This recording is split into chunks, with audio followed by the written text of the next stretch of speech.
Yo, yo, yo, what's good, everybody? It is your boy Tony the Savant back again. Hope everybody's having a good to great day out there.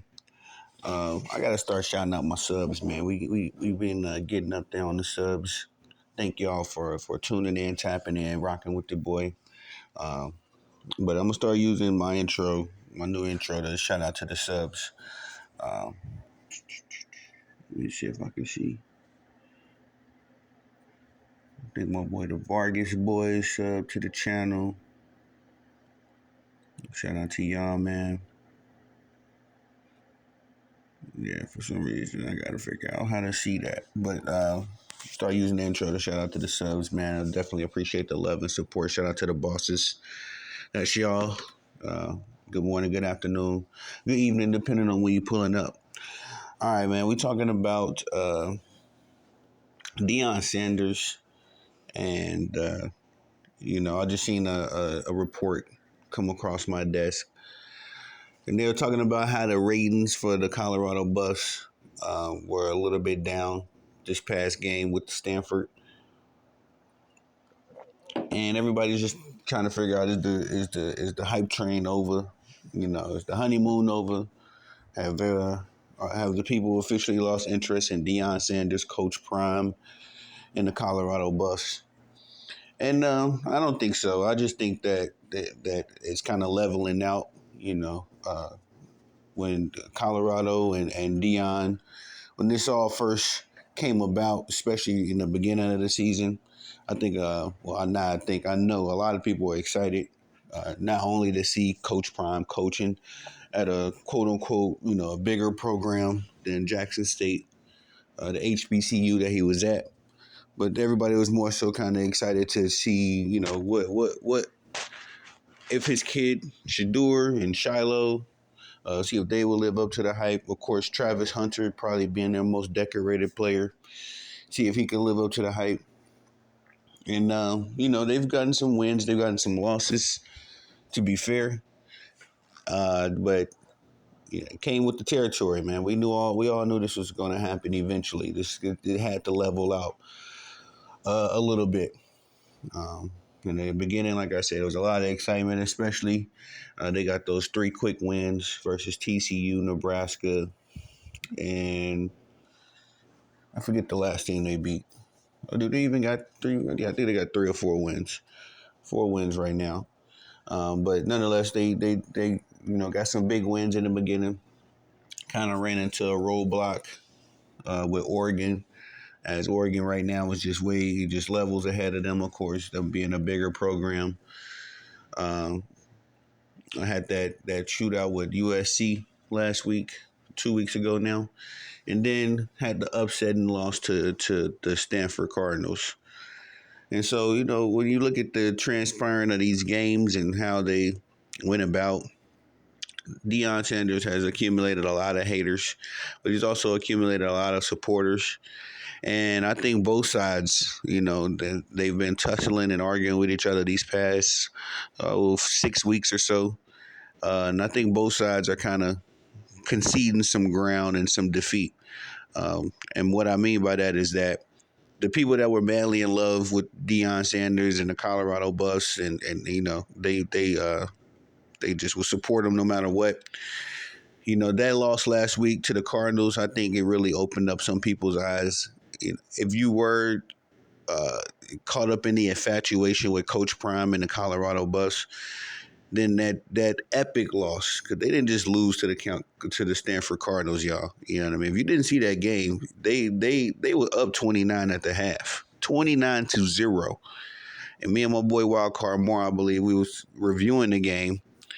Uh, no. It might have been my boy Marlo knows basketball and boxing. I think we were reviewing the game, and I made a mention of how the Stanford Cardinals made history in just 2 quarters. You know what I mean? They scored 46 points in 2 quarters, because at the half it was 29-0. And so, um, for the people that were just completely enamored and infatuated with Coach Prime, I'm sure that loss hit y'all a certain kind of way. Kind of, not dwindle the support or anything like that, but definitely kind of simmer down on all of the hype and the hoopla if you were even doing that and about that.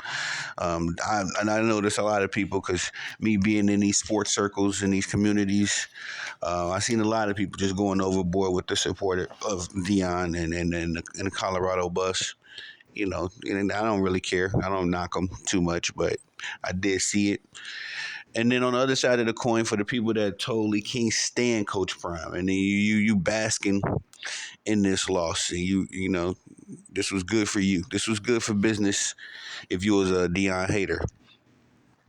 Those people, you know, even though it's cool right now, I must just say like the Jason Whitlocks, those guys. I'm gonna say yes, even though it's cool at this moment to jump on the Colorado bus as they did have that historic loss that we were just talking about.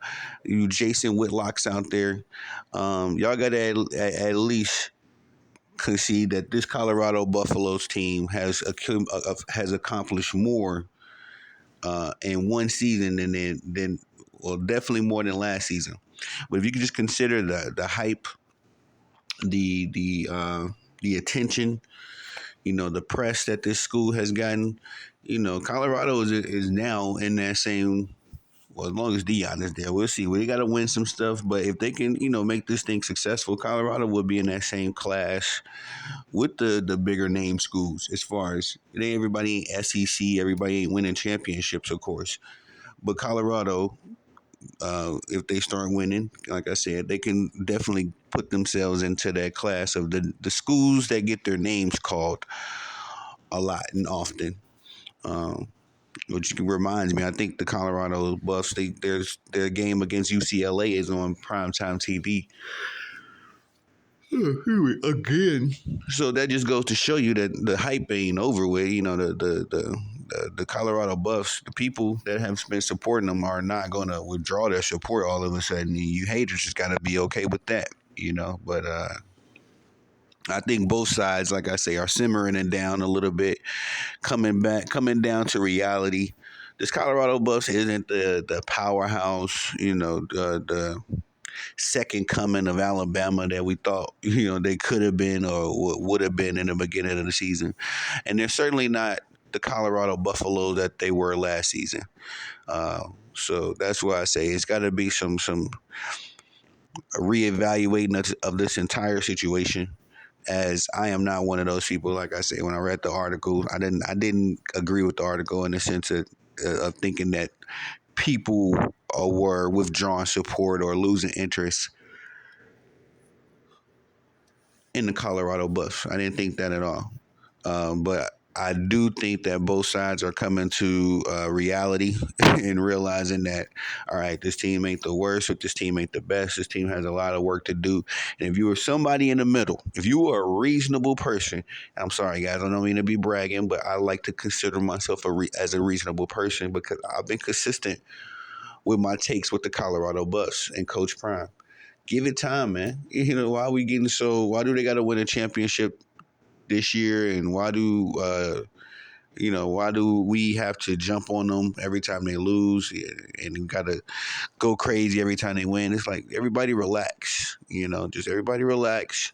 Let's see what happens. We all know that Deion is capable of being a successful coach as he was at Jackson State. So let's just relax, give them some time. It's a long season, even now. I think they're 4-2, and they're still I think they're 3-3. I mean, let me see the Colorado Buffs record. I believe they're either 3-3 or 4-3, and they got they like I said, they're much more successful than they were last season, much more. So. I mean, the haters gotta eat. They gotta eat it too. You know what I mean? Like, hey, these dudes ain't coming here and lay an egg. And Coach Deion, Coach Prime, definitely has shown that he is capable of being on this level. I'm sorry, y'all. I'm just trying to see the Colorado Buffs record real quick.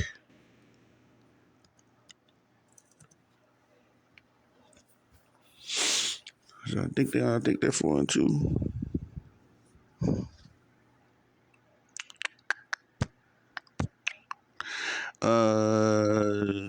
All right. right, that didn't help. Thank you, Google. Just showing me all the games. You didn't show me a record. So wait, we got the Stanford game. They lost to Colorado.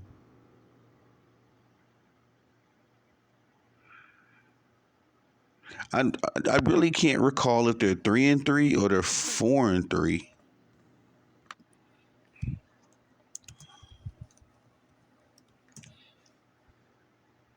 4-3. All right, ninth in the Pac-12. I don't know why was that information so difficult to find. 4-3 Colorado Buffs, and it just goes back to what I was saying, man. These guys have been much more successful. They're third in their division. I'm sorry, they're third in their conference. Uh, I believe this is their conference. Yeah, the Pac-12, UCLA, Washington State Cougars, Colorado Buffs, California Golden Bears, and Stanford Cardinals. So, and they're not even the worst. They got the same amount of wins as the UCLA Bruins, who are in first place. Or exact Washington and UCLA, Washington, UCLA, and the Colorado Buffs. They all got 4 wins. So this team is okay. Y'all need to relax. The hype train need to relax. You know, the media mostly. But that's all I got for y'all on that one, man. Please like, subscribe, comment, hit the notification bell so you can be notified when I'm dropping content on the channel. I thank y'all for your love and support. You humble your boy, you motivate your boy. Y'all the bosses. Let me get back. Wait, I try. Y'all the bosses. I'm the guy that loves to work. Let me get back to work. Peace.